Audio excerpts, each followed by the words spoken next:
modern airliners are among the most complex and reliable machines in common use.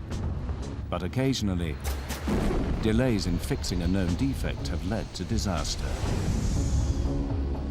This is the story of one of the most terrifying and avoidable accidents in recent history. When a 747 suffered a devastating explosion at high altitude, the crew and passengers faced an unprecedented crisis.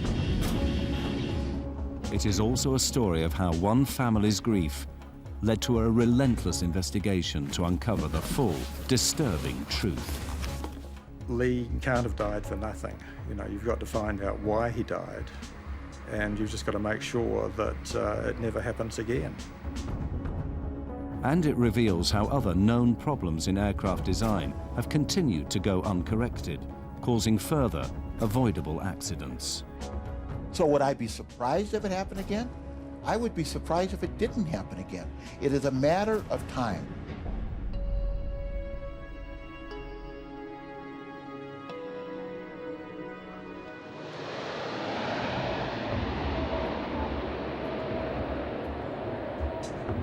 One of the most shocking cases of a known design flaw being ignored for years would finally take its toll on a United Airlines 747 bound from Honolulu to Auckland, New Zealand.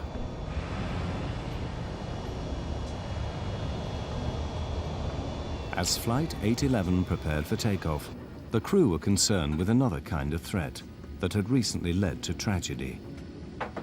We were in the aftermath of Lockerbie, and I had instructed the crew to be particularly aware because it was a through flight from Los Angeles going through to New Zealand.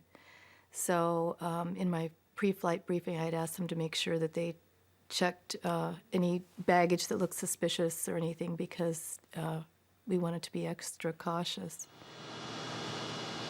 Flight 811 was heavily loaded, 337 passengers, packed cargo holds, and a full fuel load. The doors closed on time, and the plane left the gate just before 2 o'clock in the morning for a routine 8-hour flight. Well, we were going to New Zealand on vacation, someplace that we had really thought was interesting, and somebody had told us how beautiful it was, so this was kind of a dream come true. I was seated in what's called the upper deck. I hadn't had a vacation in 5 years, and I took all my Mileage Plus points from United Airlines, and I purchased a business class ticket to Auckland, New Zealand, and Sydney, Australia. I was going to finally make that dream vacation I'd always wanted, to get to Australia and lay on a beach somewhere and forget about airplanes, forget about accidents, and get this out of my mind for a while.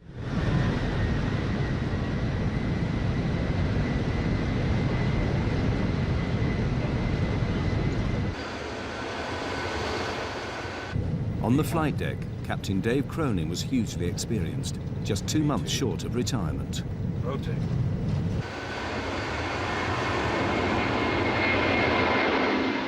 I flew almost 35 years with United. I've got over 30,000 hours of flight time and just about everything military as well as civilian. My co-pilot, or first officer, was Al Slater. And I've known Al at that time for probably 20 years. And the second officer, Mark Thomas, was the first time I had flown with him. But we got along real well. Tell them we can handle 33 if it's available. Okay. The pilots wanted to climb to 33,000 feet above the Pacific Ocean to avoid turbulence from bad weather. We did notice that there were thunderstorms 100 miles south, right on course, which was rather unusual for that time of night, so I left the seatbelt sign on. Captain Cronin's decision to keep people fastened in their seats would save the lives of many. We were still climbing out, and the seatbelt sign was still on, and just basically getting ready to serve beverages and then to tuck everyone in for the evening because it was going to be a long flight down to New Zealand. Okay, tell them we're going to detour over to the left. Center, United 811 Heavy, we're going to be detouring. Some weather here, it'll be to the left, of course. 100 miles from Honolulu, as Flight 811 climbed through 23,000 feet, a critical malfunction was about to occur. There was now a huge air pressure difference between the inside and outside of the aircraft. Suddenly, passengers sitting just above and behind the cargo door heard a noise. Then there was kind of a grinding noise.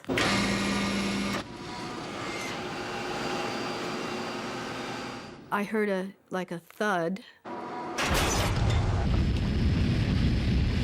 hell? In the next nanosecond, it was pure, unadulterated pandemonium.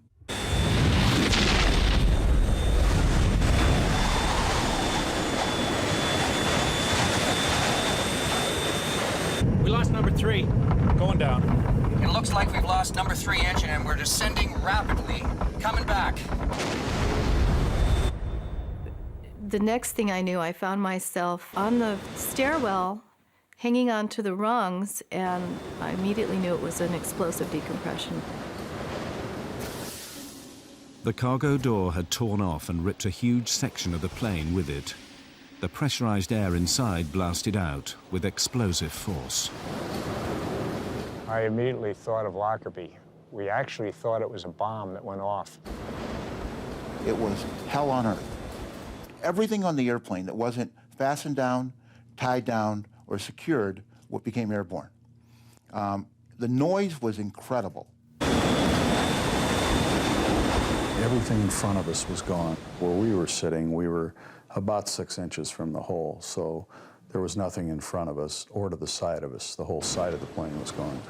Actually, our feet were dangling on the hole, and I first thought we weren't going to make it. You know, I just didn't think there was any hope. With the pressurized air blown out, the lack of oxygen at 23,000 feet was now suffocating the passengers and crew. It felt like someone had kicked me in the stomach, knocked the wind out of me. And I remember trying to catch my breath and couldn't. You were supposed to grab those oxygen masks and put them on, except the oxygen masks in that cabin, they were ripped out of the ceiling and they weren't there. And I remember thinking to myself, this is what it feels like to suffocate. United 811 Heavy, we're doing an emergency descent. The pilots could tell from their instruments that the number 3 engine was failing, but they couldn't tell the full extent of the damage. Their priority was to get the plane down to a level where they could breathe normally. Put your mask on, Dave. But the pilots didn't know that the explosion had destroyed the entire oxygen supply. Can't get any oxygen. We're not getting any oxygen. You getting any? I can't get any either. With the plane heading steeply down and no word from the cockpit, the cabin crew feared the worst. I remember thinking that the cockpit, which is up in the upper deck, had probably blown off the airplane too, because as far up as we could see, there was nothing there. Now we're doing this nosedive. My next thought was, oh my God, we're just going straight down. We're going to crash into the sea. With its airframe ruptured, severe damage to the right wing and engines, and the crew forcing it down in an emergency descent, the problems on Flight 811 had only just begun.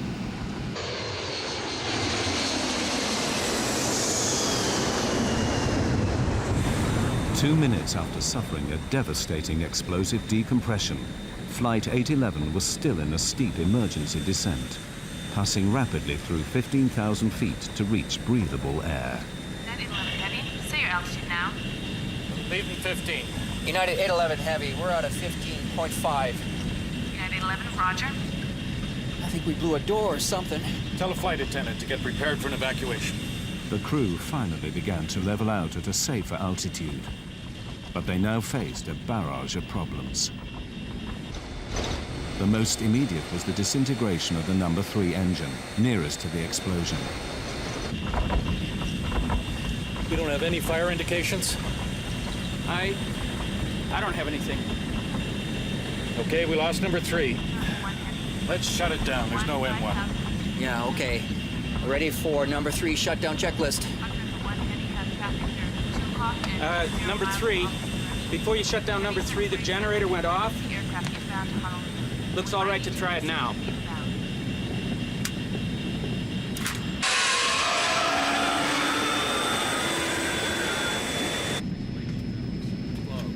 Well, let's stop the vibration anyway. Fuel jettison procedure. Main boost pumps. On. Center, United 811. We need the equipment standing by. Company notified, please. Got a control problem. Roger.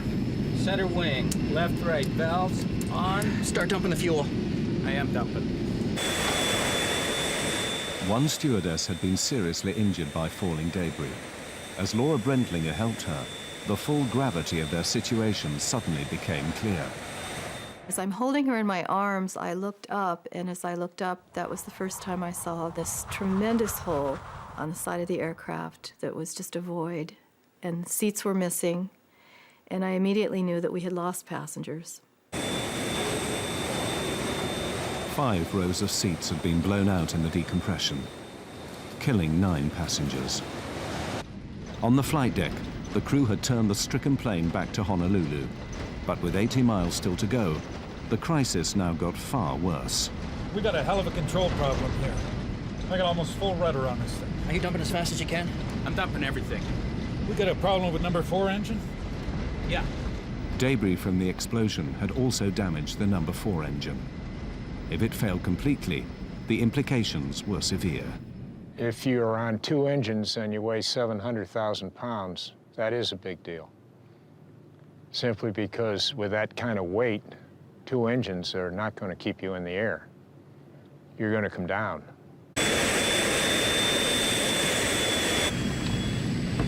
Can you maintain 240? Yeah, just barely.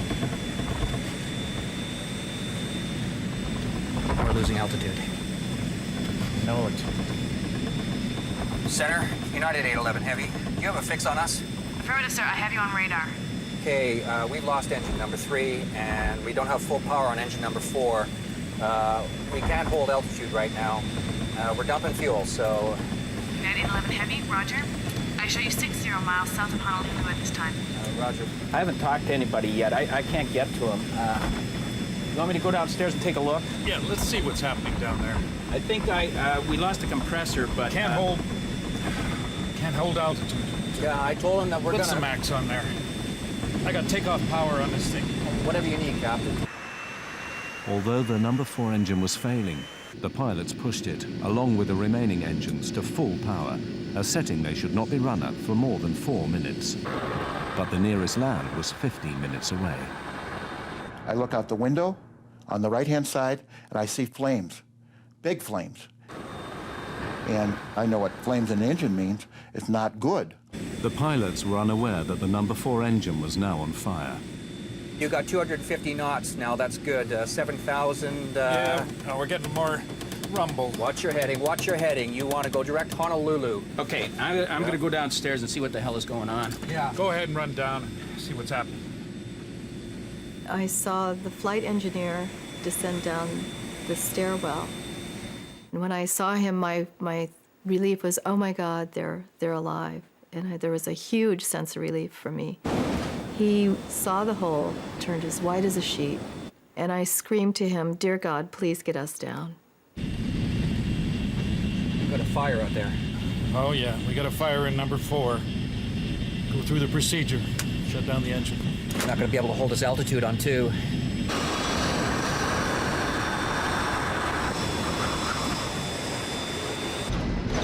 We got a fire on the right side.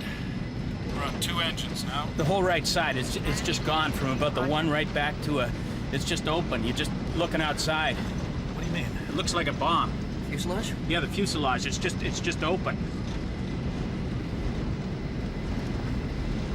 Okay, it looks like we got a bomb that went off on the right side. The whole right side is gone. Yeah, from about the one right back to, Anybody? some people are probably gone. I don't know. I knew that we had lost people. I didn't know how many. In fact, I didn't know until the next day how many were lost. But, you know, it's a terrible thing when you're a captain of an airplane and you lose passengers.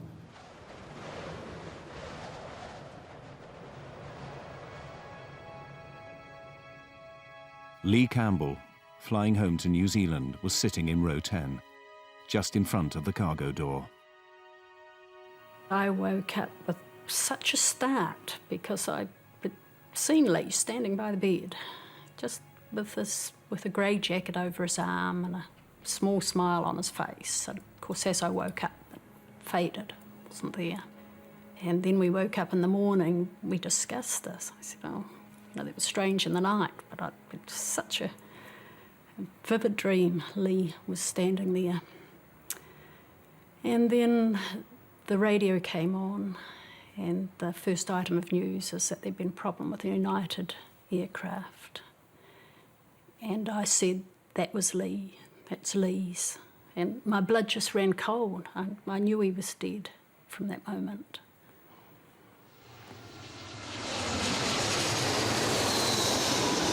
Center, do you read? We evidently had a bomb or something. A big section of the right side of the airplane is missing. 911 Heavy, roger. I wouldn't go any faster than I had to because that hole, I mean, I wouldn't get it over 250 knots because that's a big... Okay, what's our stall speed? I wouldn't go below 240. Yeah. I don't know if we're gonna make this. We didn't know that we were going to make it back. So we were actually preparing to ditch that airplane at night in the Pacific Ocean, which has never been done before. In the cabin, the crew prepared for the worst. My training kicked in and got up from my jump seat and started instructing the crew.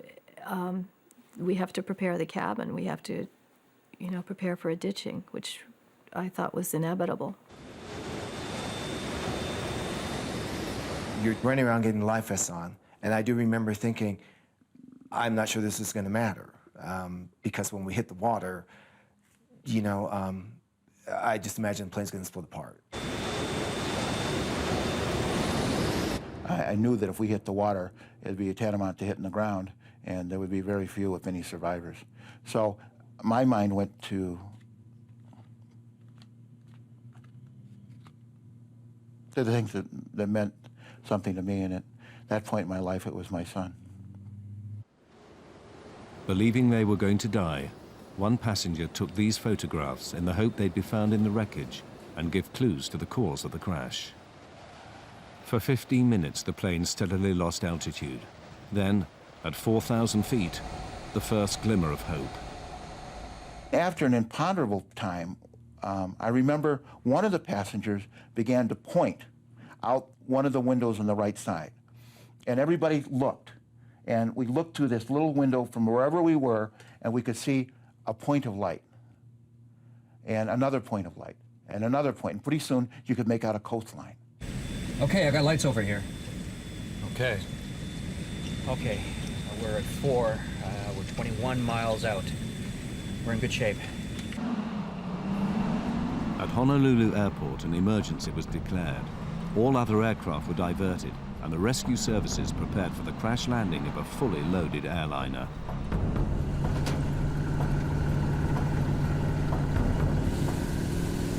Hey, you want to give me some speeds? Yeah, 150 is going to be your 2-engine.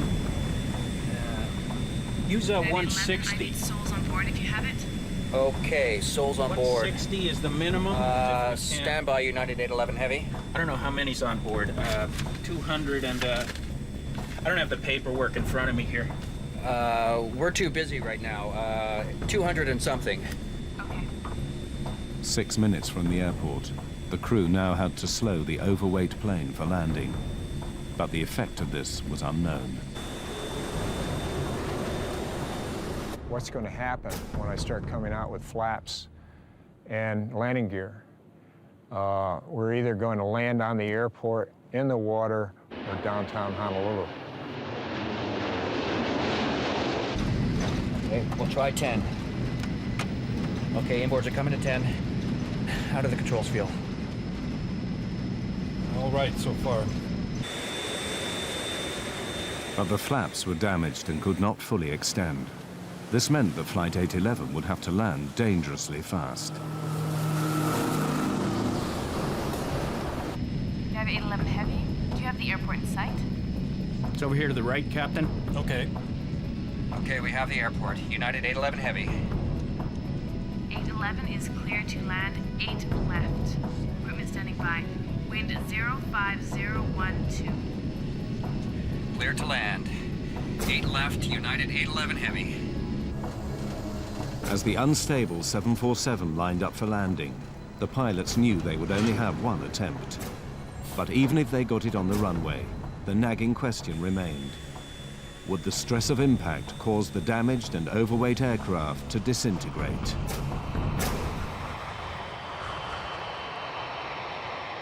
Severely damaged, with an unstable airframe and losing altitude on just 2 engines, Flight 811 now began its final approach to Honolulu Airport. 2-engine approach. 2-engine approach.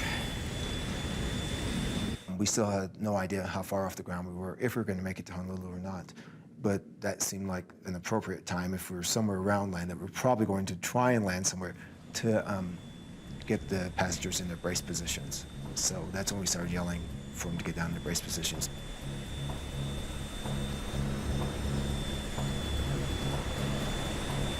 Every molecule in my body combined to express, get this damn airplane on the ground. Well, how are we doing on the hydraulics? Hydraulics are good. You got brakes? Normal hydraulics. So we got brakes, but you're only going to have reversing on 1 and 2. Though I thought maybe there was a chance that we were going to actually be able to attempt to land, the thought came to my mind, what happens now? Do we, on impact, do we explode? Do we fall out this huge hole? Despite dumping fuel, the aircraft was still critically overweight, but without full flaps to keep it in the air, it had to approach fast. 1,000 down. The danger was that the undercarriage could shear off and the plane break up. 1.5 high. 190.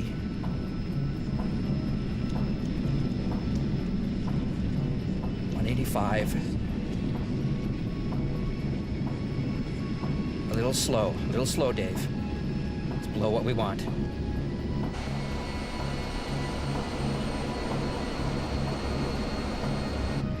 Coming up on the glide slope. Okay. Well, let's try the gear. No one knew if the explosion had damaged the landing gear. I remember Laura saying to me that she didn't hear the landing gear go down. And it was loud, it was still loud, and I didn't hear the landing gear go down. So that's another thought. Maybe they can't get the landing gear down. Maybe it's not down. Got gear down, we're clear to land, and everything's taken care of as far as we know.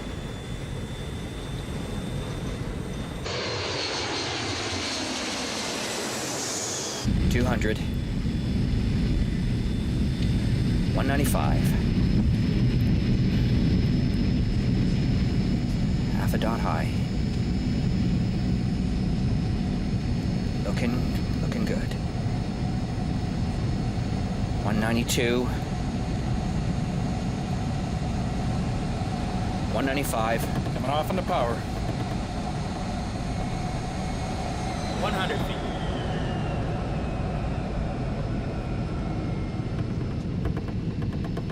50 feet.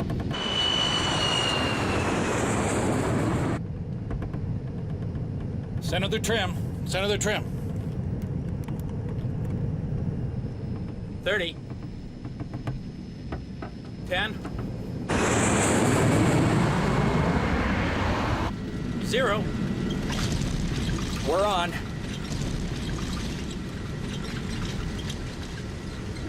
Gear's holding.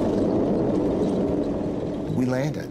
It felt fast. And that was my next concern, is that we weren't going to stop at the end of the runway, that we were just going to keep going.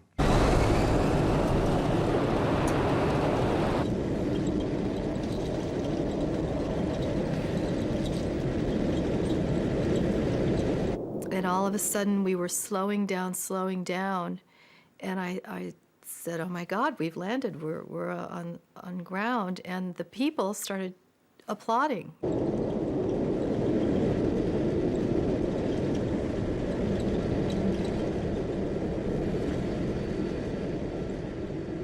Probably the best landing I've ever made.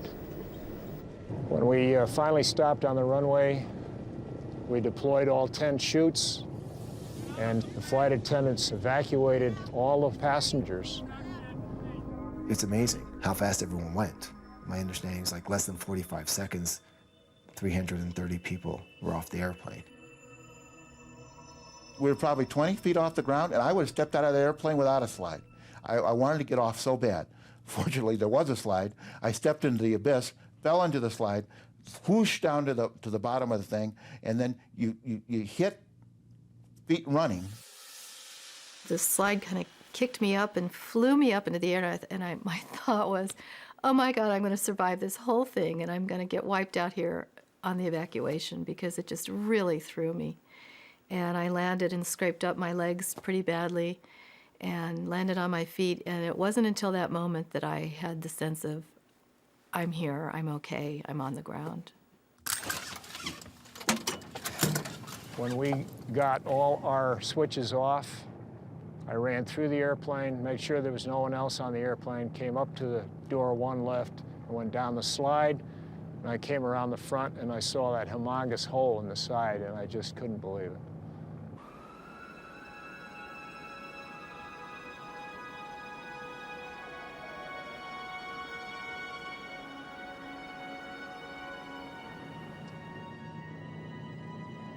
By the grace of God, we made it, and it was an awesome experience. I would never want to go through that again. It was crazy, it was wild, it was scary, all at the same time. I just thought that was the end, that we were going to die. I mean, that was my first thought, that this is the end.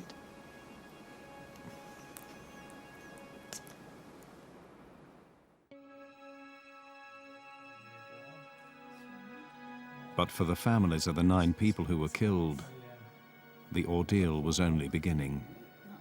Kevin and Susan Campbell's son Lee had been flying home.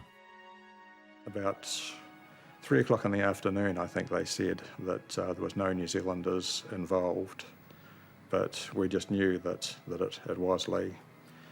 And then about, I suppose, a quarter of an hour later, we got a phone call from Chicago, and they just said that they regret to inform us that our son was missing, presumed dead.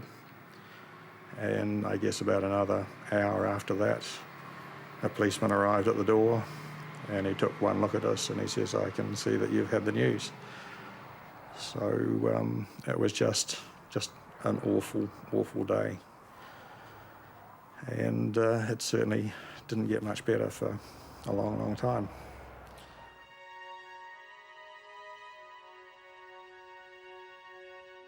Although Lee's body had not been recovered, the Campbells flew straight to the wrecked aircraft in Honolulu. Your initial feeling is that you want to be as close to the spot where your relative died, and that was the aircraft. So we had to immediately go in and see the aircraft. The damage inside was horrific, just a total mess. And the hole in the side of the aircraft was much bigger than I had thought it would be, even though we had seen television newsreel reports. And it was so sad to get in and actually see where Lee's seat had been. The legs of the seat were still there. There was a good bit of fuselage beside him, and still a window. But the Campbells' desire to find the cause of Lee's death inevitably brought them face to face with dreadful details. They took us to the medical examiner's office as well, because they had found body parts and that sort of thing. So they didn't actually show us the body parts, but they showed us bits and pieces that they had recovered from the engines, and we got the medical examiner's report on what they had recovered. So, you know, we really would have preferred that it was Lee that went through the engine, because it would have been an immediate death, whereas it was a 4-minute fall down to the ocean, and we know that the people could have been alive as they were falling. And when you think about that, that's just horrific. As it became clear that their son's body would never be found, the Campbells' need to find the cause of the accident that killed him grew stronger. Lee can't have died for nothing. You know, you've got to find out why he died, and you've just got to make sure that it never happens again. The Campbells embarked on a relentless personal investigation that would last nearly 2 years. The loss of their son meant they would stop at nothing to uncover the truth. The engines number 3 and 4. 2 months after the accident on Flight 811, when the National Transportation Safety Board held preliminary hearings, the Campbells made sure they were there. But they soon grew frustrated. The NTSB would not complete its report for months, so the Campbells took matters into their own hands. We certainly weren't going to leave it to the NTSB to come up with the findings. We were going to follow through. And when the hearings ended, they had said that we could take whatever we wanted off the press table. And Susan walked up to the top table and yelled out, "There's a really good setup here." So grabbed a box and loaded in all of the documents that we could find up there. Kevin's the most honest of people I know, but here he was taking something that we hadn't specifically been told we could take. And we're heading out the door just as the NTSB were arriving back in with the trolley to pick up all their documents. So we were out the door and into a taxi and gone.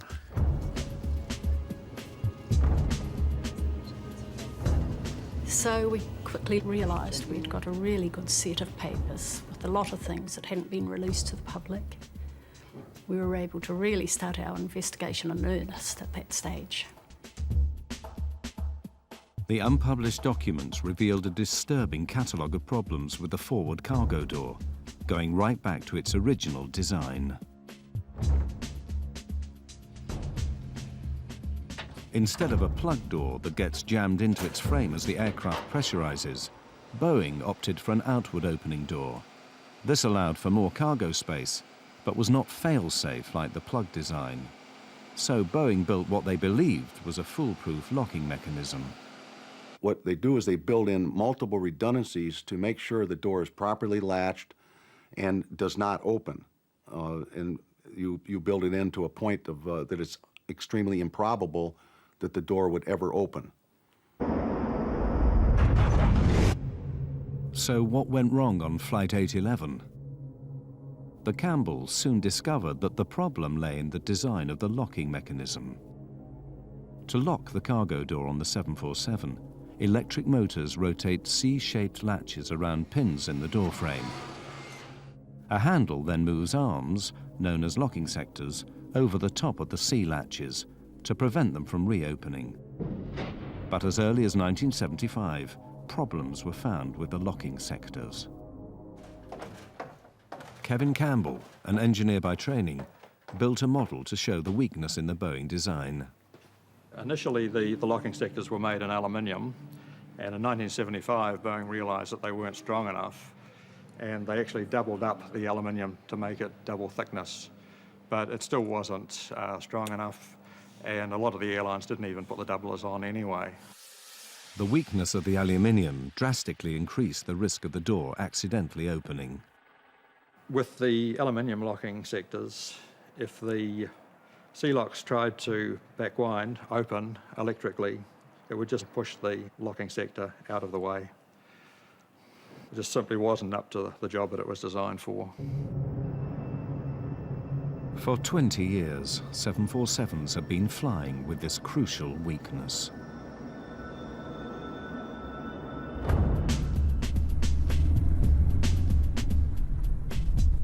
The Campbells wondered what else remained to be revealed.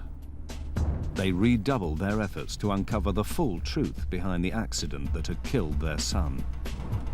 We bought a car and set off in the United States to see as many people who were involved with the accident as possible.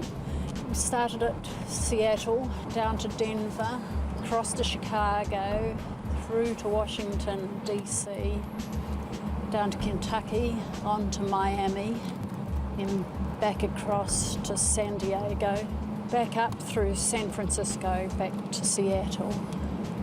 And that was just one trip. The Campbells soon found that a shockingly similar incident to Flight 811 had given clear warnings of the dangers in the cargo door.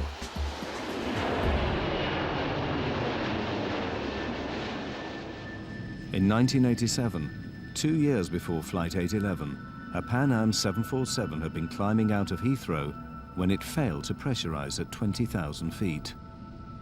The pilots had to turn back. When they got back to Heathrow, they found that the door was hanging open 1.5 inches at the bottom, and all of the locks were open. When it got to the maintenance base, they found that all of the locking sectors were either bent or broken. Why had the sea latches turned and bent back the locking sectors? Boeing claimed that the ground crew must have mishandled the mechanism. The door had been closed manually, and what they said happened was that the guy wound the sea locks closed, 98 turns of a speed wrench. He closed the outer handle and then wound it open again. And if to be in the position that they were found in when the aircraft got back, he would have had to wind them open 98 turns. And this is just absolutely ridiculous. But the Campbells' investigation uncovered another vital clue to why the sea latches had turned.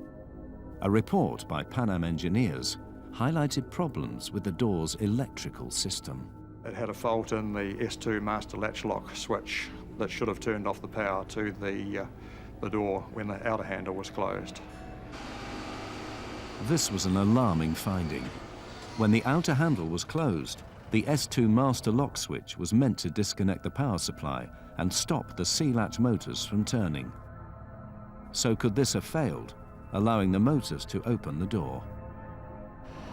To find out, Boeing asked the airlines to do a simple test. Close the outer handle, then press the switch to open the door, and see what happens.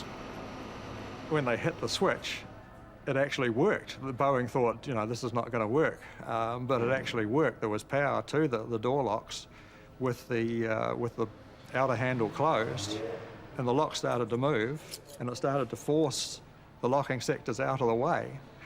And a few days later, the airline started ringing in and saying it was damaging their planes. So Boeing stopped the test. But it meant that on those aircraft, the S2 switch had failed, which is a silent failure. And all of those aircraft were likely to have the same problem as 811. They were just waiting for a short circuit to open the doors. The Campbells now became convinced that the accident on Flight 811 began with the failure of the S2 switch. Power remained on to the sea latch motors. All it took was a short circuit in the 20-year-old wiring, which had been found to be frayed on other aircraft, to start the motors up. The aluminium locking sectors were too weak to stop the latches turning, and the cargo door burst open. The National Transportation Safety Board determines that the probable cause of this accident was the... After waiting a year for the NTSB report, Kevin and Susan Campbell expected it to match their theory of what had led to the accident on Flight 811. I assumed that we would have a report come out that this was an electrical malfunction, and was staggered when they came out and said that the door had been mishandled. The report focused entirely on the fact that the door lock must have been mishandled by the ramp attendant. That was disappointing, and we felt that they must have been at a different hearing from the one we were at. So how had the NTSB come to their conclusion? There was other evidence that we had found during our investigation of improper procedures by the United mechanics and ramp people. So we were convinced that there was, we could use the word abuse being done on the doors. The doors were sort of abused and weren't maintained very well. We concluded that the probable cause was mechanical. For the Campbells, the NTSB's failure to mention the electrical problems just wasn't good enough. What they said happened was the door was closed, the locks didn't fully close, they just partially closed, just hanging on the pins, and then they closed the outer handle. But it just simply can't happen because that part of the locking sector is still intact. Just simply can't happen. You can't close the outer handle unless these are in the fully locked position. the only way that the outer handle will close. And just closing this manually, you can't exert enough force to actually damage this part of the locking sector. All it does is just butts up against there. If the locks aren't fully closed, it just simply butts up against them and goes no further.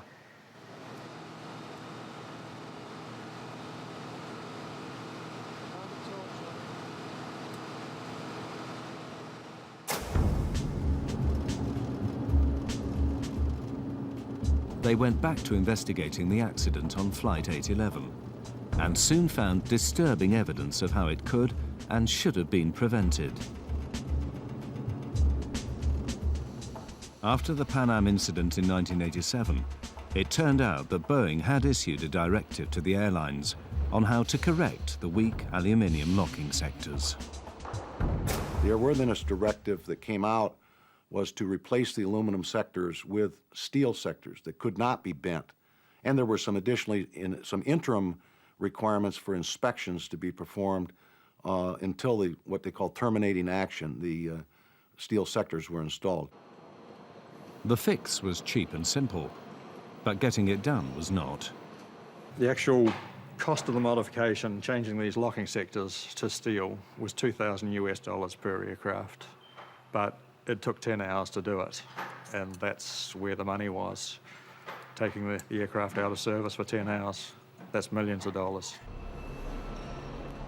The Campbells found that back in 1987, the Federal Aviation Administration, who were meant to enforce improvements, had given the airlines 18 months to comply with the modification. Within a year, Lee Campbell and 8 others would die in an avoidable accident. So why weren't the airlines forced to fix the problem sooner? If these airplanes, these large commercial airplanes, are grounded, it's an economic disaster. So what they do is they lobby in the regulatory agency in the United States, it's the FAA, to allow them to do the fixes over time when the airplanes are in for normal maintenance. And that way, they're not taken out of service. But when they do that, when they allow the airlines, the air carriers, and the manufacturers to fix these over time, in essence, what the FAA is doing is they're gambling with the lives of the passengers and the crew that are flying the airplanes during the time they're not fixed. After the deaths on Flight 811, the FAA instantly shortened the deadline for fixing the cargo door from 18 months to just 30 days.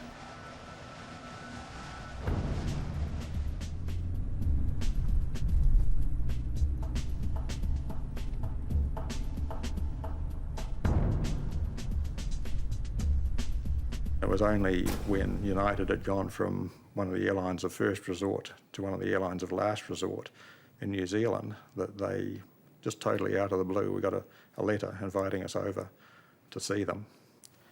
And when we got there, they were just going to do a PR exercise on us. But we just laid into them, pointed out where they'd all got it wrong.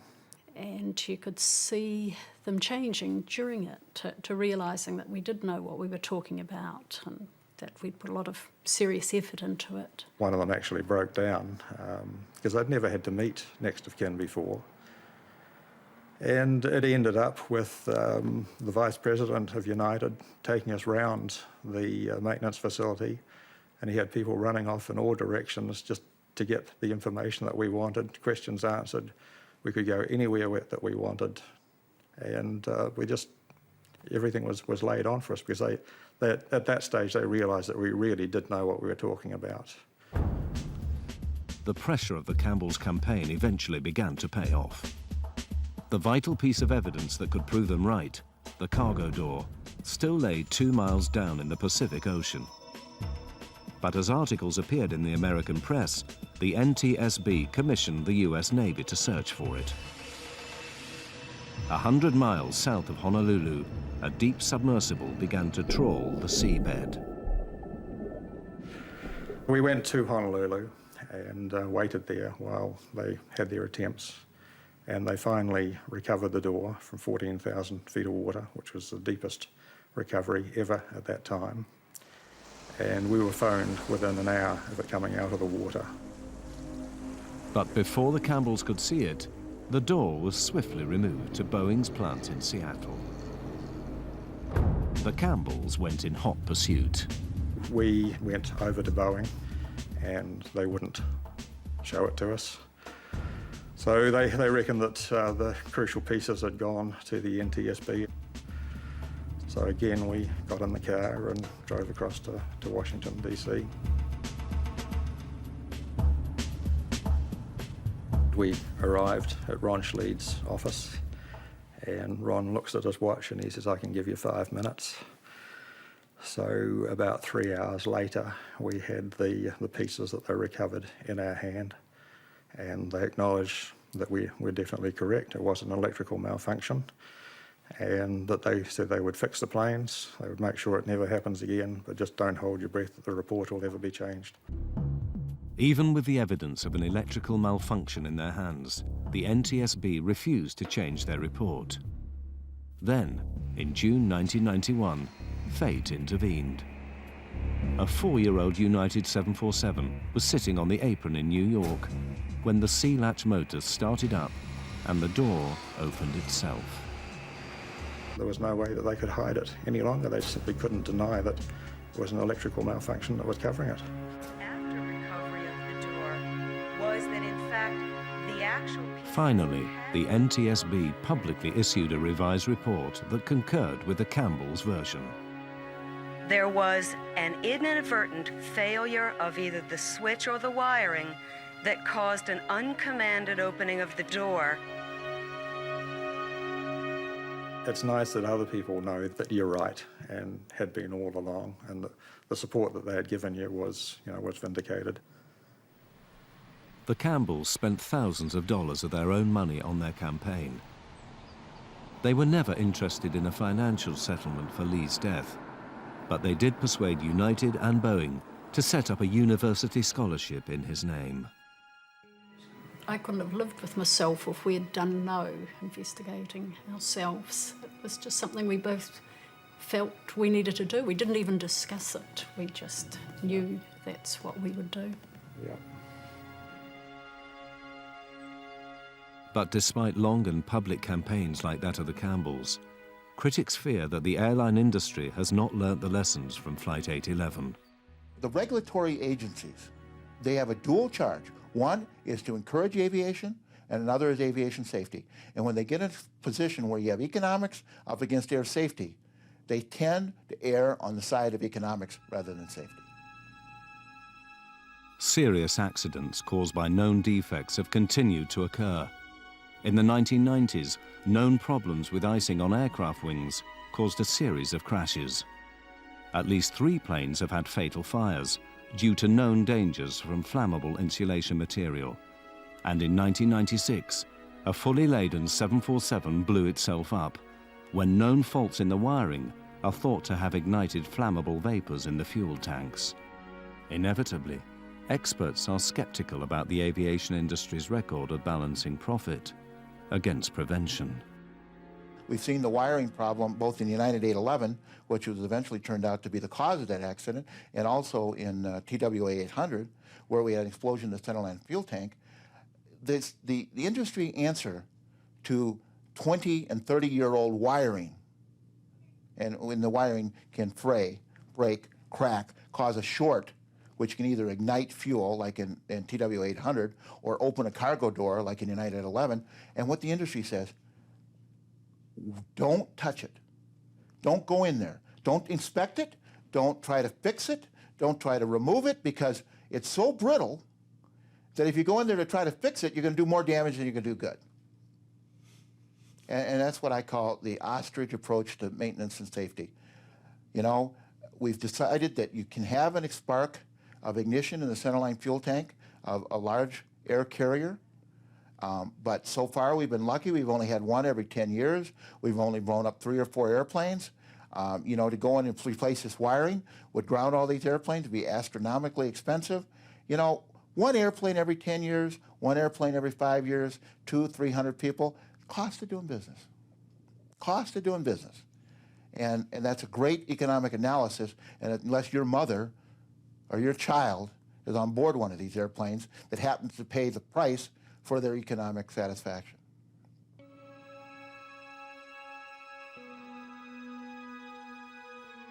For some of the survivors of Flight 811, the cost has been heavy.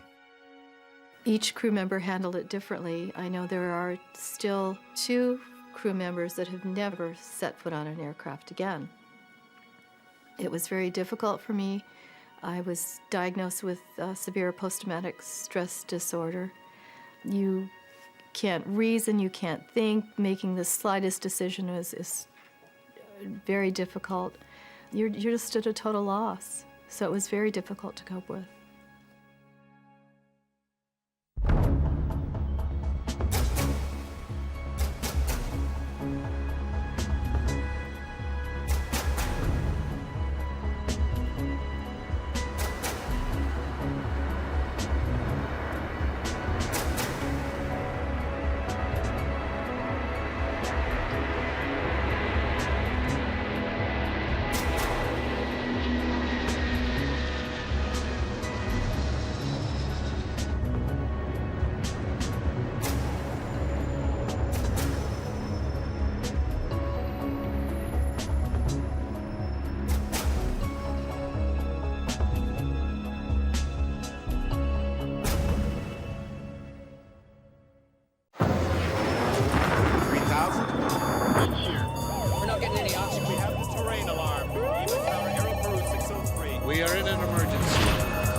Can't see anything. Damn, we're off course. No, I can't see it.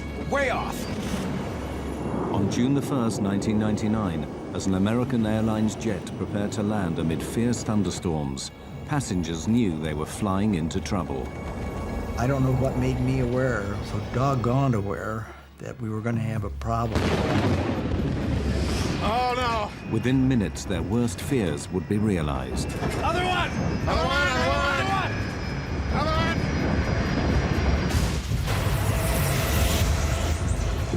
I'm yelling, get away from the plane. Run. Get away from the plane. I don't know where we're at, but there's a road that goes around the airport where we got a lot of people hurt. This film tells the story of a tragic and avoidable disaster. The investigation would reveal a lethal combination of pilot error, the devastating effects of severe weather, and a dangerous race to keep the plane on schedule. It would also uncover disturbing evidence of an industry-wide failing, one that could kill again at any time.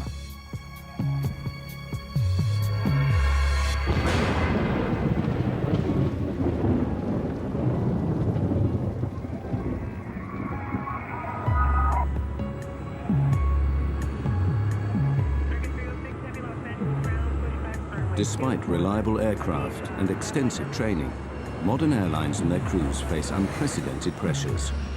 Intense industry competition demands that the whole system, from the flight planners to the pilots, be efficient and on time.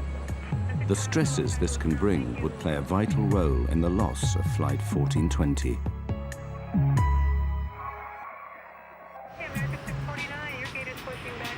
For a large operator like American Airlines, the pressures start with the complex task of scheduling their vast fleet.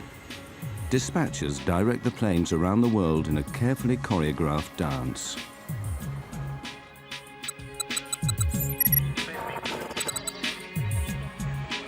The strain of maintaining this efficiency affects the entire system.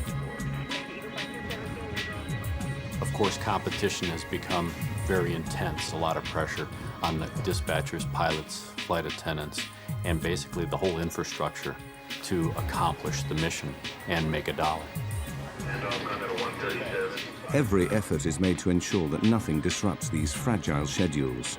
But there is one variable that no airline can control: the weather.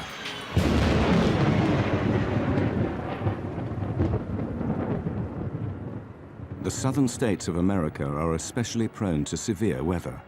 Storms not only cause delays, but pose extreme dangers to commercial jets. Delays, scheduling problems, and fierce thunderstorms would all conspire to turn a routine flight into a terrifying race against time. On June 1st, 1999, American Airlines Flight 1420 is running late. The movement of the storms, everything is sliding to the southeast. So yes, we do have a stormy evening headed our way. The delay of Flight 1420 put pressure on the pilots even before takeoff. The responsibility can fall on flight crews to keep a tight schedule on track. Dispatch, please. Yeah, it's Michael Arago. Crews have strict legal limits on their duty time. The first officer warned the dispatcher that they were in danger of running out of time. Duty time limit at around 11:16. The flight had to take off in the next hour or be cancelled. The pilots also became aware of another pressure caused by deteriorating weather near their destination. Pilots had a weather briefing that they got before they departed Dallas-Fort Worth, which provided the forecasts, the weather alerts. The dispatcher and the captain preparing for the flight looked at the weather information and thought they could get to Little Rock before the thunderstorms impacted. The 139 passengers just wanted to get home. I was traveling with my son and my daughter. We were coming home from our vacation. It was my daughter's first flight. The plane was late and there were a lot of delays, of course. It was tiring, it was frustrating, it was late at night. They soon began to sense that Flight 1420 was racing against the weather. As they called for us to board the plane, and they wanted us there and just to get on really quickly. Just get on, sit down, put your seatbelt on, we're going.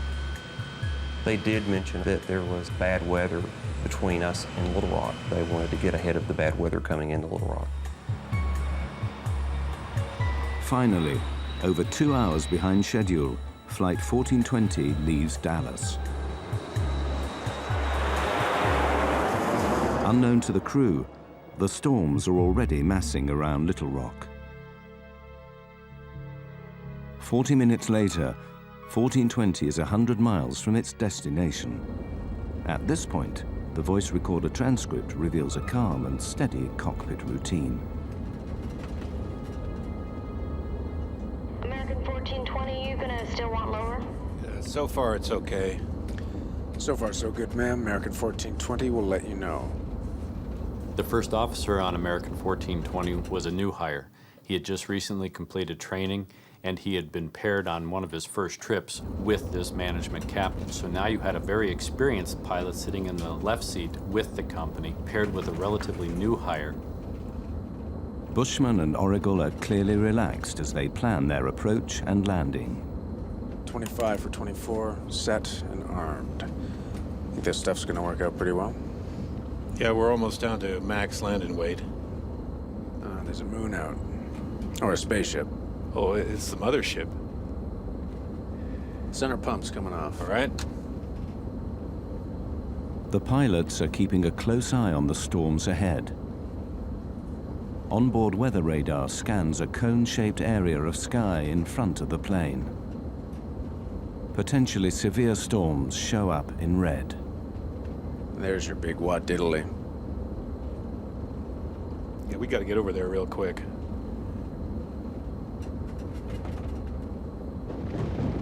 Don't like that. That's lightning. Sure is. The American Airlines dispatcher issued an update on the shape and formation of the thunderstorms. Right now on radar, there's a large slot to Little Rock. Thunderstorms are on the left and right, and Little Rock is in the clear, sort of like a bowling alley approach. Thunderstorms are moving east-north-eastward towards Little Rock, and they may be a factor for our arrival. I suggest expediting our arrival. Dispatcher gave this flight crew the weather information. It appeared to him that there was going to be a gap, or what he called the bowling alley, where you had two types of thunderstorms, or two thunderstorms with an alley between it. And that the flight crew, if they had expedited their travel to Little Rock, could probably make it up that alley before the two storms closed together.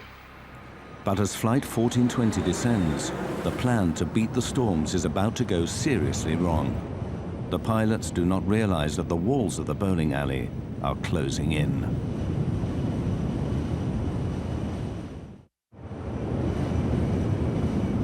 The route flown by American Airlines Flight 1420 is flanked by treacherous thunderstorms, a corridor the pilots call the bowling alley.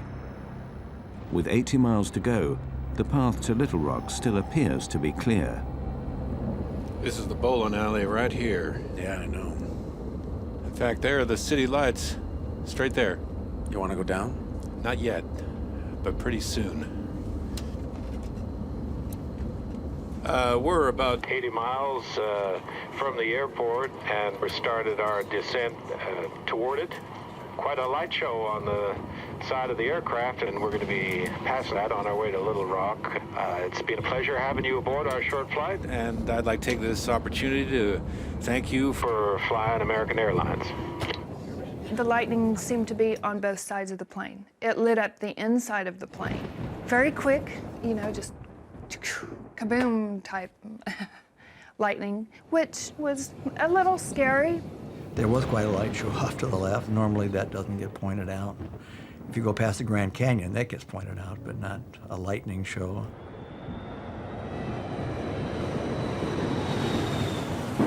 As the plane descends, transcripts of the cockpit voice recordings show that the pilots are aware of rough weather ahead. Descent check's complete. We got to get there quick. Yep. Sit them down early.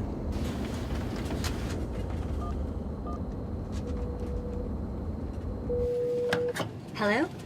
I think it's going to get a little bumpy here again, if you don't mind. Do we need to sit down? Well, how far through are you? We're almost done, but not quite. Well, finish it up real quick. Okay. I thought it was more turbulent than normal. I remember especially watching the flight attendant, and I was looking at her with amazement. I was wondering, how could she hold those trays and pour the drinks and not spill everything? From that point, you know, it just got worse. With flaps 40, 130,000 pounds, 200 feet. As they prepare for landing, the pressure on the pilots will now steadily rack up. Not required. Manual brakes? Manual's fine. At first, as the crew pick their way around the storms, everything seems steady.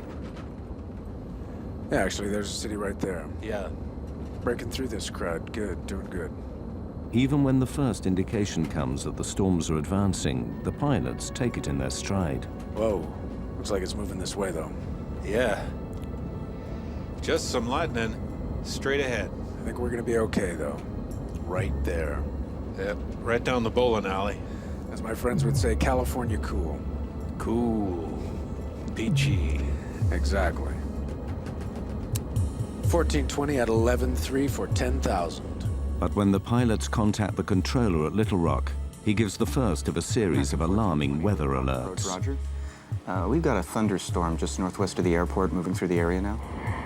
Wind is 280 at 2.8, gusts 4.4, and I'll have new weather for you in just a moment, I'm sure.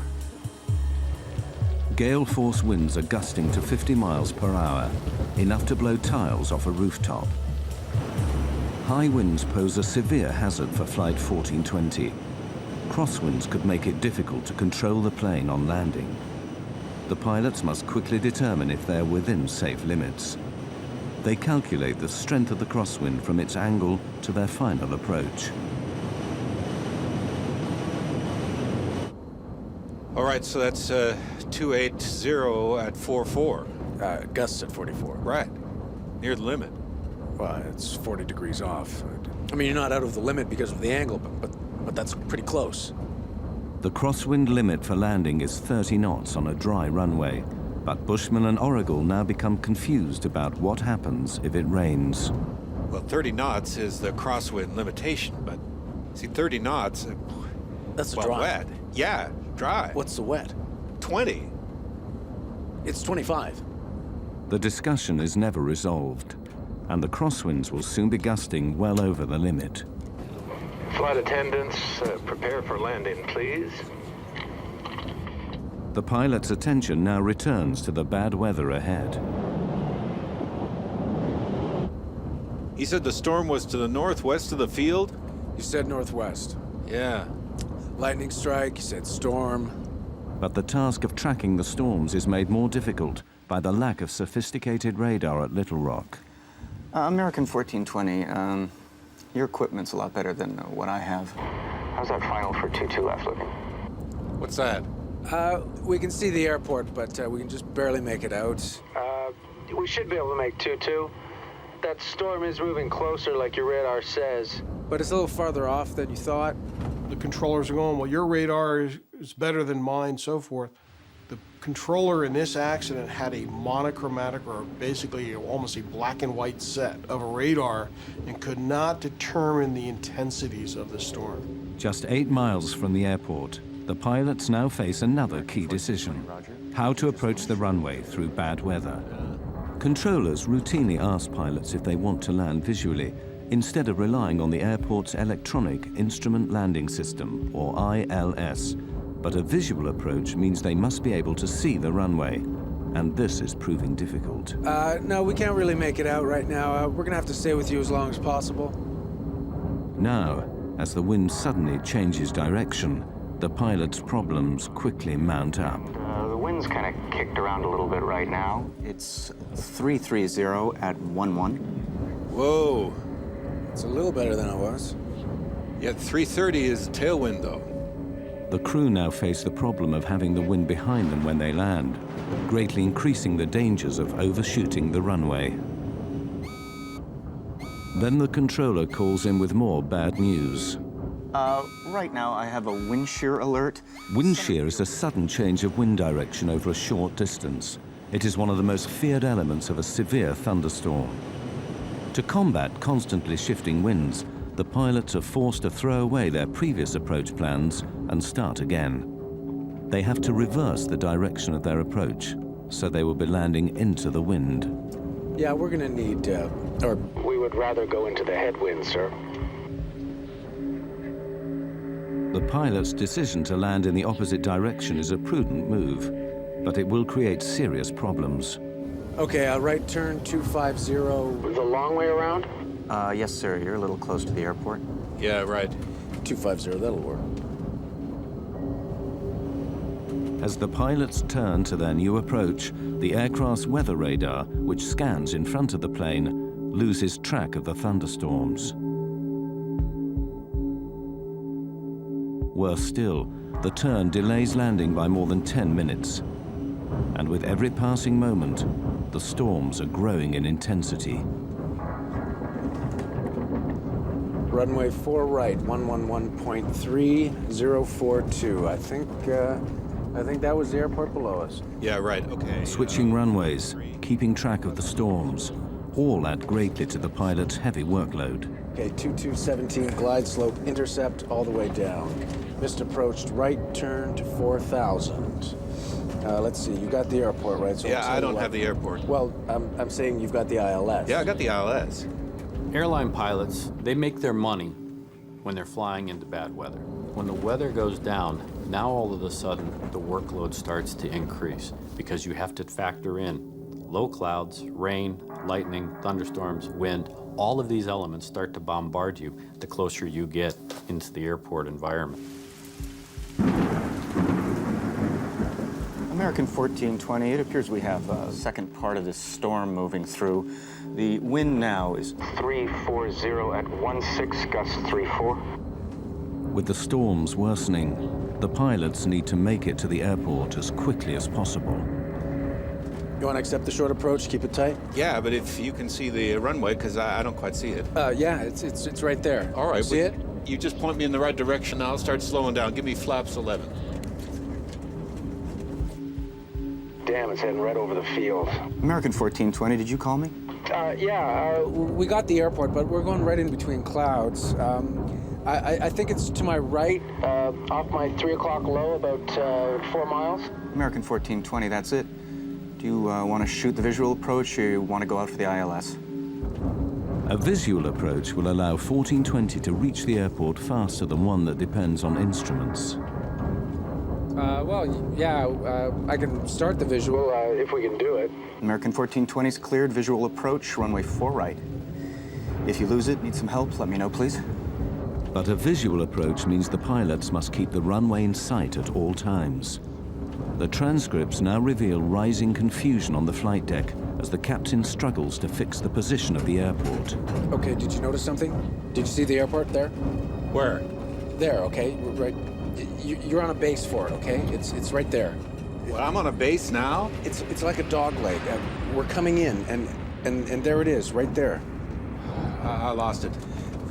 You're downwind of it. It's right there. Well, I still don't see it.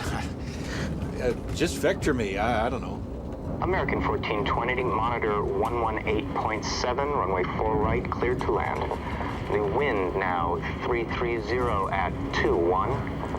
18.7 will monitor, American 1420, thanks. Cleared to land, runway 4. See those red lights there. Now, what are they in relation to? There's the runway. There's 2 runways. Yeah, I know. See, we're losing it. I don't see how we can maintain visual. The pilots now have to abandon their direct visual approach and request help from Little Rock's instrument landing system. But this delays landing even further. Approach, American 1420. American 1420, yes, sir. Yeah, there's a cloud between us and the airport, and we've lost the field. We're on a vector. Well, basically, we're on the last vector you gave us. Which is like a dog leg, it looks like. American 1420, can you fly heading 220? I'll take you out for the ILS.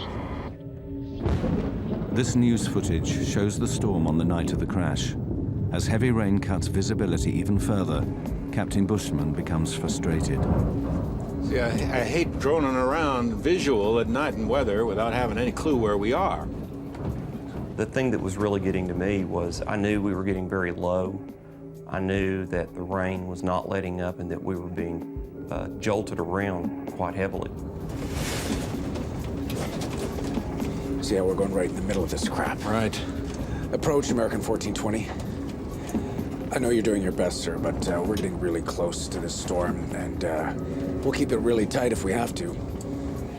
The plane was rocking and rolling at that point. It was pretty doggone unstable. I don't know what made me aware, so doggone aware, that we were going to have a problem. I don't know what did that. As Flight 1420 lines up for final approach, they are heading straight into the heart of the thunderstorm. The crisis for the flight crew is about to get even worse.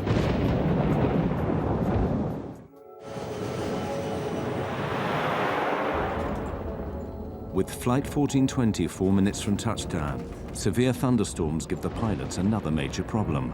Blinding rain and thick cloud are obscuring the airfield. The visibility on the runway, known as RVR, is getting dangerously low.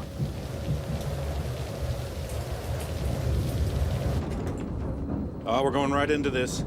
American 1420. Right now we have heavy rain on the airport. I don't have new weather for you, but visibility is less than a mile. And the runway 4 right RVR is 3,000. Visibility is down to 3,000 feet. The pilots are unsure if it's safe to land. 3,000? Roger that, 3,000, American 1420. This is 4 right, correct? American 1420, that's correct, sir. And runway 4 right, cleared to land. The wind's now 350 at 30, gusts 4-5. Can we land? 030 at 45, American 1420. 3,000 RVR, we can't land on that. No, 3,000 if what you do look we at... need? No, it's 2,400 RVR. Okay, right. Yeah, we're fine. All right. 15. Landing gear down. And lights, please.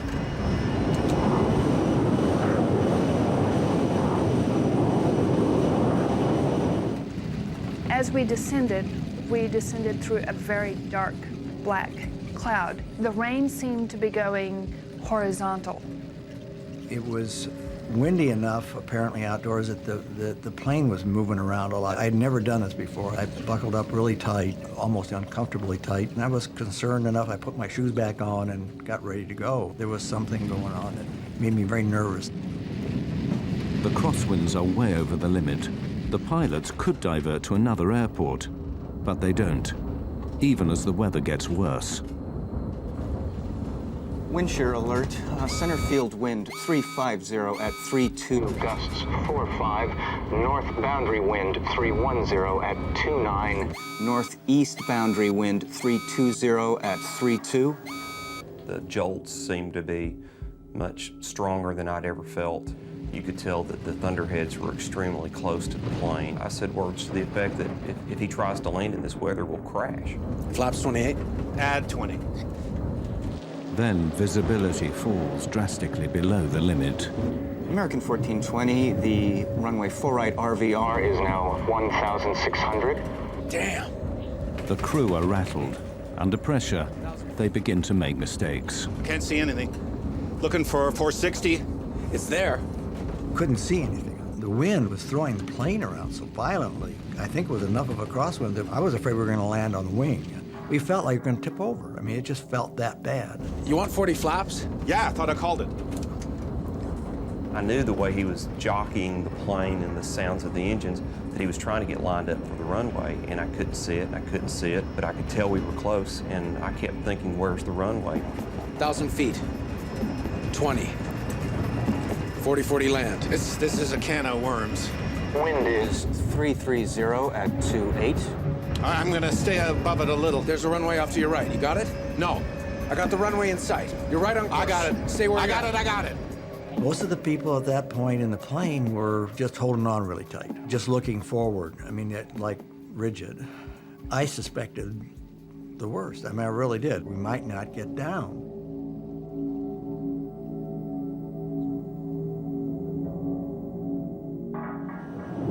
In the midst of fierce thunderstorms, Flight 1420 is about to land at Little Rock.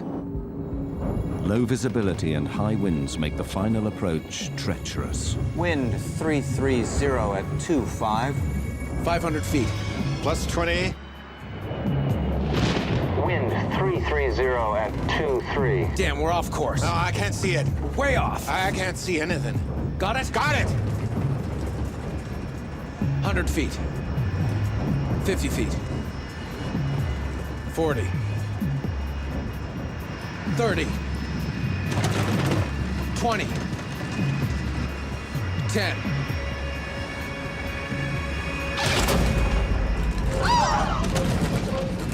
We hit the runway real hard. We didn't slow down. We're down. We're sliding. Oh, no. We were still going very, very, very fast. And at that point, I thought, we're dead. On the brakes!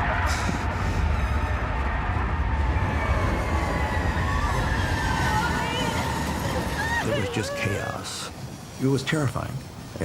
Quite literally terrifying. Other one! Other one, other one!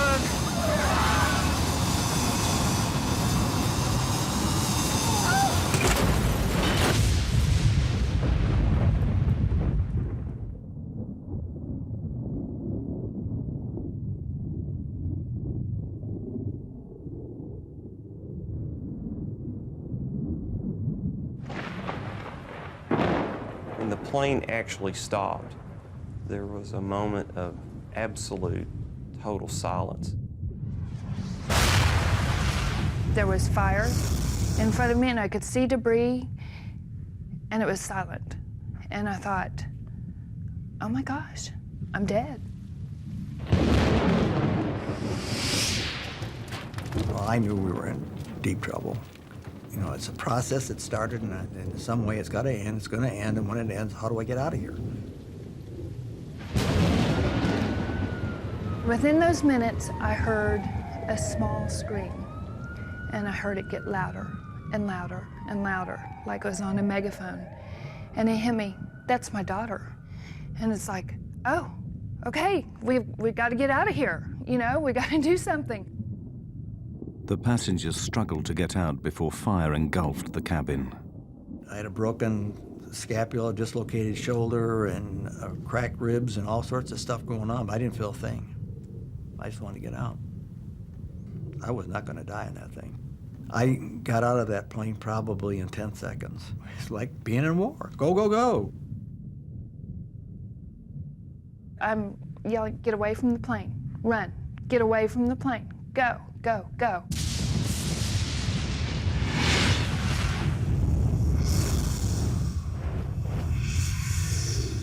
Some folks looked like they'd been in an explosion. Their clothes were tattered. I saw a man using his cell phone to call for help.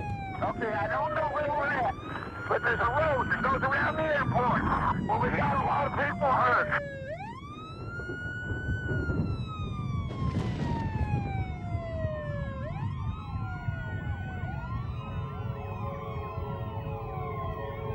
Traveling at over 100 miles an hour, the aircraft ran off the end of the runway, plowed down a 25-foot embankment, and slammed into a steel walkway. The plane was ripped into several pieces. The wreckage finally came to rest on the muddy banks of the Arkansas River.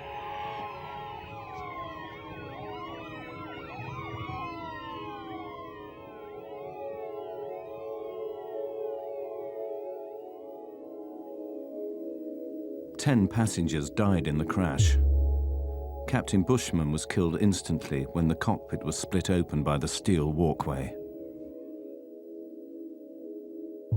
It was a shame I hadn't, literally a shame that I had not done more to save people. That's the worst nightmare I have.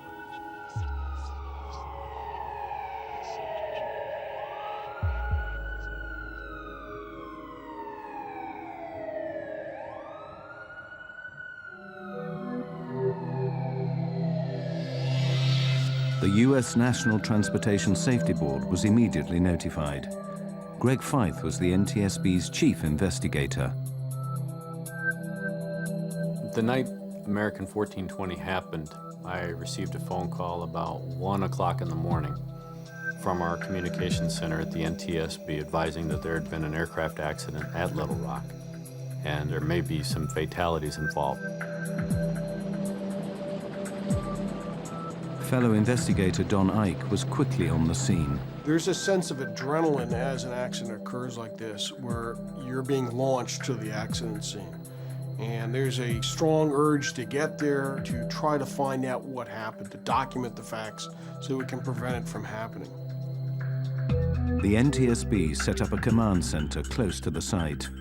They would spend the next 18 months piecing together the events that led to the crash.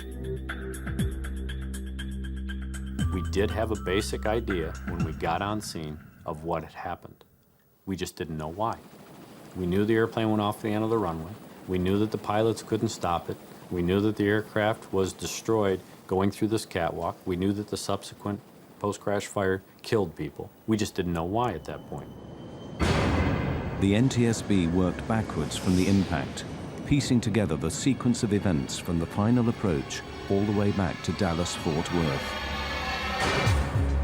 The first question for investigators was why the pilots had been unable to stop the plane. Analysis of the tire tracks left by the skidding plane showed a complete loss of control after touchdown. When you look at the width of those tire tracks, you then see that the airplane wasn't going straight, but in fact was sliding sideways. Here you have this machine that weighs 130,000, 140,000 pounds. It has 100 or so people on it. It is sliding uncontrolled off this runway.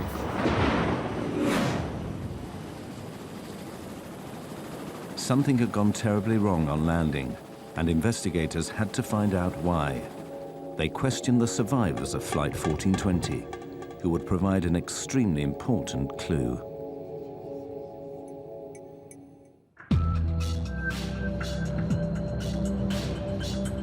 The NTSB investigators needed to find out why Flight 1420 had slid uncontrolled off the runway. They set out to interview surviving passengers, many of whom were local to Little Rock. Their eyewitness testimony would point the inquiry towards the most important mechanical system used to slow a plane down after landing. We were really interested in were those passengers that were sitting in a position right near the wings who could look out the windows and tell us whether they saw the ground spoilers deploy. Spoilers are large flaps that flip up on landing, literally spoiling the airflow over the wings. This prevents them from giving lift and allows braking to take effect. Crucially, none of the passengers saw the spoilers deploy. To check their testimony, the NTSB examined information from the airplane's black boxes. The flight data recorder, which monitors the systems on board during flight, confirmed that the spoilers had failed to deploy. The implications were catastrophic. Flight 1420 had no hope of stopping in time. On the brakes! We're sliding! Oh, no!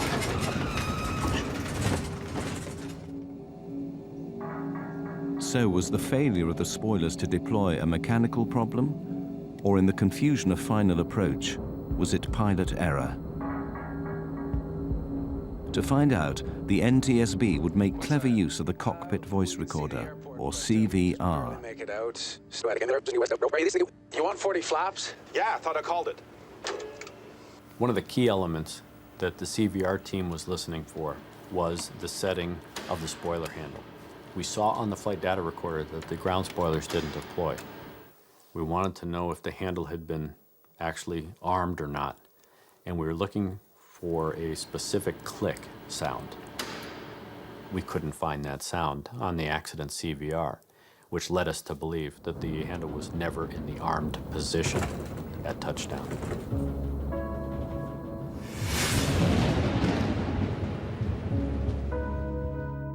Intensely busy in the cockpit, the pilot simply forgot to arm the spoilers. Had they deployed, the MD-80 aircraft might have overshot the runway, but it would have stopped before hitting the catwalk. The pilots had made serious and ultimately fatal errors, but investigators wanted to know why. They suspected that pressures earlier in the flight led to these mistakes. They turned their attention to the weather.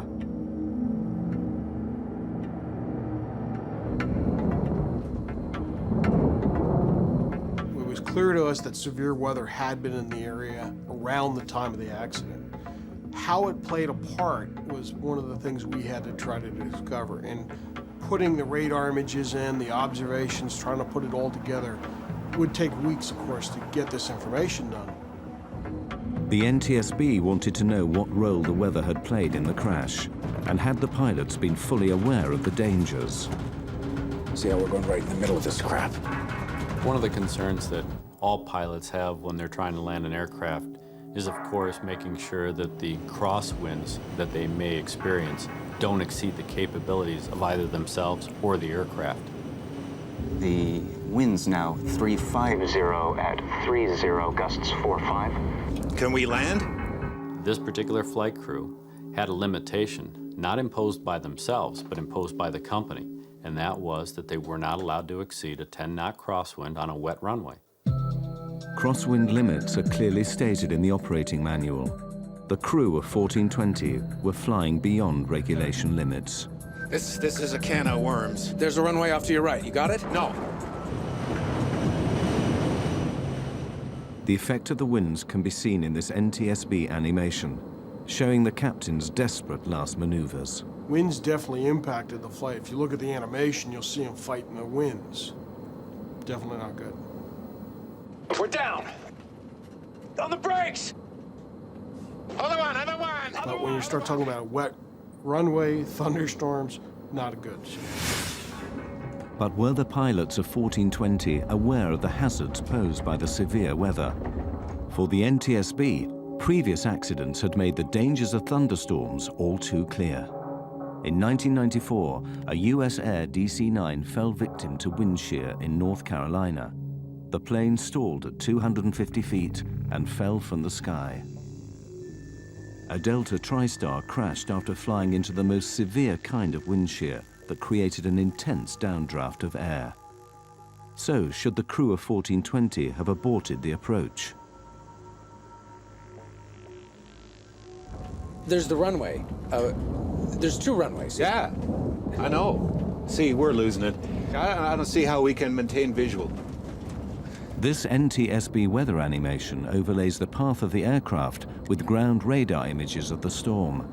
Bushman and Origal landed in lightning, torrential rain and hail, and the crosswinds gusting well over the limit. Based on the information that we had from ground-based weather radar, the flight crew of 1420 should have been seeing the majority of that storm. They would have been seeing the leading edge going green, rapidly changing the yellow to bright red. I can't see anything. Looking for 460. As they progressed towards Little Rock, they started to paint the bad weather not only on their onboard radar, but they could see out the window lightning. And one of the key statements that this captain made, which basically summarized the entire flight, was the captain saying, I hate droning around visual at night in weather without having any clue where we are. I hate droning around at night when I don't know where I am. That was such a key statement. It was at that point, by an experienced 10,000-hour captain, that he should have abandoned the approach going into Little Rock and either gone to his alternate or made his way back to Dallas. But to make a statement like that and then continue an approach to an airport where you have a thunderstorm in progress over the airport is a recipe for disaster. But the pilots were not the only ones to be heavily criticized. As the investigation continued, American Airlines flight policy would come under fire, and an industry-wide scandal was about to be exposed.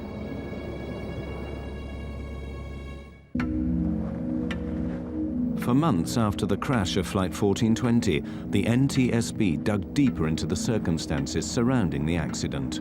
The question was, who would take responsibility?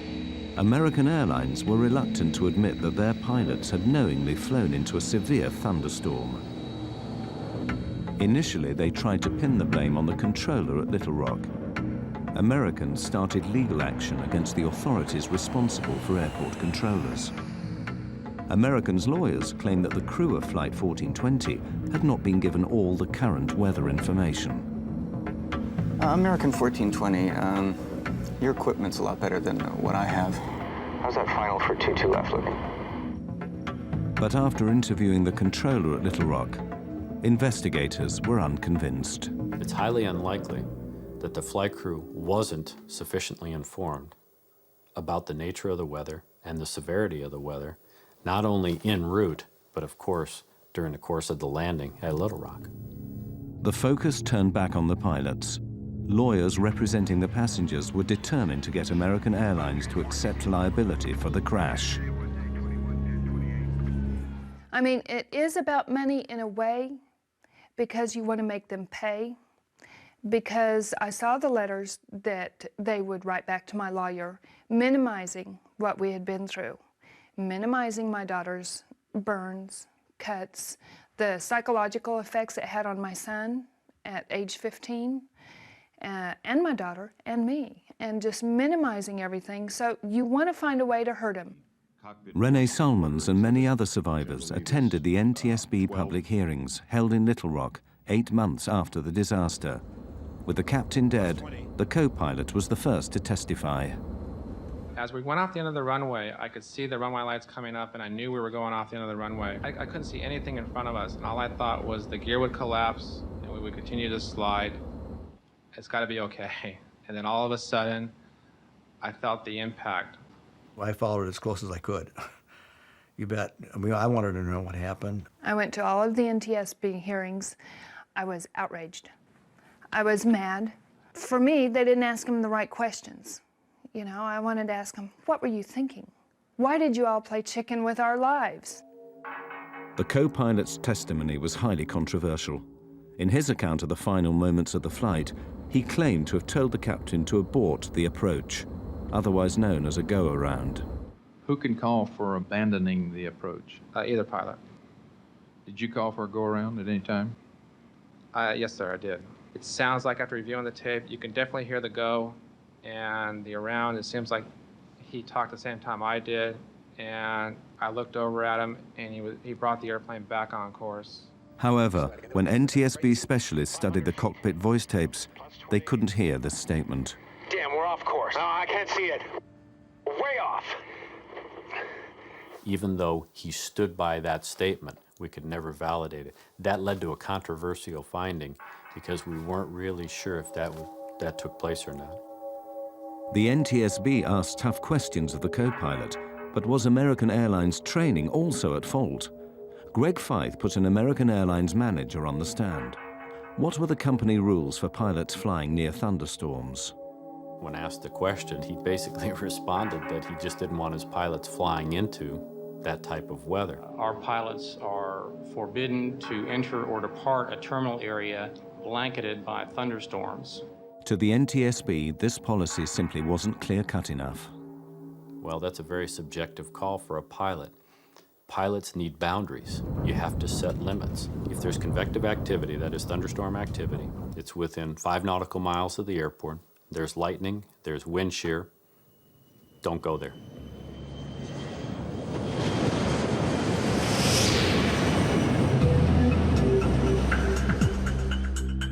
The deeper they looked, the more the NTSB found that flying into thunderstorms was disturbingly widespread.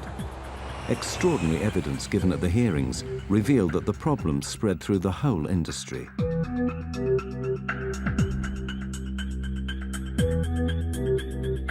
Expert analysts from MIT spent weeks recording the flight paths of planes landing at Dallas-Fort Worth. They waited for thunderstorms and watched how pilots reacted. Their animation plots the planes coming into land, overlaid with radar images of the storms.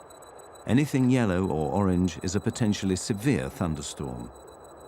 Of the 2,000 encounters with thunderstorms, 2 out of 3 pilots flew into the storm and landed their aircraft. I was very surprised by the testimony at the public hearing, given the fact that they're flying the best equipment, typically have the best training, have the best information available to them. For those decisions to be made to continue into harm's way, it was very surprising to me that they tried to do that. Pilots know that if we go into that thunderstorm, we may not come out of that thunderstorm, and if we do, it may not be basically in one piece. Why did so many pilots fly into danger? The MIT researchers found pilots were more reckless if they were behind schedule, if it was night, and if aircraft in front of them were also flying into bad weather. In the Little Rock case, 2 of those 3 elements were present. It was night, and they were running late.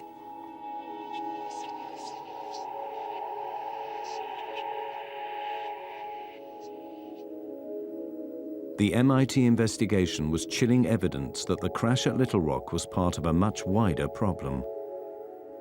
We're not seeing a major improvement, put it bluntly. There's a limited time for training. Weather was a significant part that set up the stage of this accident. We do not condone any operation to be conducted in such weather. It is a known severe weather hazard, and it should have been suspended, no operation. Ironically, it also emerged that new technology may be partly to blame for bad decision-making. We're desensitizing pilots. We're putting weather radar on board aircraft. We're putting wind shear detection systems on airplanes. Most of these systems only react when you're in the hazard. That time, it may be too late. But the root causes behind the crash of 1420 went even deeper. Why were the pilots so determined to land? Greg Feith found the answer back at Dallas-Fort Worth, before the flight even left the ground. There he found signs of a deadly condition in aviation known as get-there-itis. There may have been a sense of get-there-itis. The flight crew knew that they were pushing their 14-hour duty day. It had been a long duty day. The airport's right there. Let's try it. Let's see if we can accomplish the mission. Pilots are goal-oriented. We're mission-oriented. We will stick our nose in there to try and see if we can accomplish the mission. Sometimes we will accomplish that mission, but sometimes we get too far into it that we can't bail out. We don't have any more options, and bad things happen. For Flight 1420, the pressures of get-there-itis sparked a fatal series of mistakes and misjudgments. At the end of a long day, rushing to beat the storms and get the passengers to their destination, The crew of Flight 1420 made the basic mistake that cost 11 people their lives. They forgot to arm the spoilers. They were so busy trying to get the plane on the ground that they forgot to do what they needed to do. They didn't have time to do it. After the accident, American Airlines revised their checklist procedures. Both pilots must now confirm that the spoilers are armed, ready for landing. In October 2001, the NTSB published their report. They concluded that the two main causes of the crash were first, the decision to land in a thunderstorm, and second, the pilot's failure to arm the spoilers. American Airlines declined to take part in this film or comment on the findings.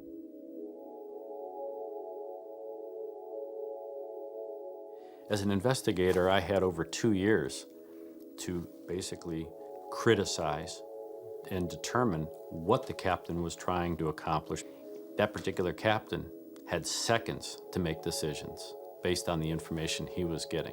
And while it's unfair for an acts investigator like myself to start pointing the finger, I wasn't there.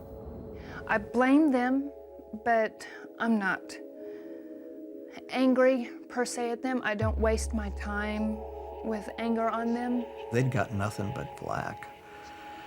You can understand it, but I can't understand a person, wanting to kill himself either. We've been out and visited his grave at the Air Force Academy a couple, 3 times, and the guy just got caught up in a bad situation. I mean, been there, done that.